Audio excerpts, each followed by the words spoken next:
বাবা মায়ের ঝগড়া দেখতে দেখতে একদম ক্লান্ত ও বিরক্ত হয়ে গিয়েছে রিমা। প্রতিদিন সন্ধ্যার পরে শুরু হয় তাদের ঝগড়া। তারপর সারা রাত ভর চলতে থাকে। বাবা কখনো রেগে গিয়ে মাকে মারধর করে। মা কাঁদে, কাঁদতে কাঁদতে কখনো বাবাকেও মারতে আসে, কিন্তু আবার থেমে যায় মাঝপথে।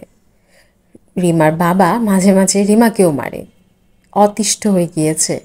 আজকাল সন্ধ্যা হবার সাথে সাথেই রিমা ঘুমিয়ে পড়ে। তো বেশ কিছুদিন হলো বাবা হঠাৎ করেই শান্ত হয়ে গিয়েছেন, আগের মতো তেমন আর ঝগড়া হয় না, কিন্তু নতুন একটা বিপত্তি বেঁধেছে। রিমা যখনই ঘুমায় ঠিক তখনই দেখে রাতের বেলা দরজা খুলে রিমার দিকে তাকিয়ে অদ্ভুতভাবে হাসে বাবা। ব্যাপারটা প্রথম প্রথম ইগনোর করার চেষ্টা করে সে, তারপর কেমন যেন ভয় ভয় লাগতে থাকে যে বাবা এরকম হাসে কেন ওর দিকে তাকিয়ে। তো একদিন সকালবেলা ঘুম থেকে উঠে সে বলে যে আচ্ছা ব্যাপারটা মায়ের কাছে শেয়ার করা দরকার, বাবা এমন কেন করতেছে।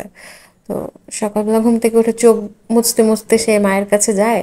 আর ঠিক তখনই সে চমকে যায়, সে দেখে তার মাকে পুলিশ ধরে নিয়ে যাচ্ছে।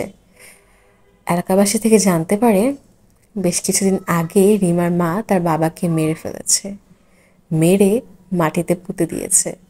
সেই লাশটা কোনোভাবে কেউ একজন খুঁজে পেয়েছে, আর তার মাও পুলিশের কাছে সব সত্যি কথা বলে দিয়েছে, আর তাই তো তাকে পুলিশ ধরে নিয়ে যাচ্ছে। কিন্তু রিমা কিছুতেই বুঝে পায় না, বাবা যদি কিছুদিন আগে মরে যায় তাহলে প্রতিদিন রাতে তাকে কে দেখতে আসে।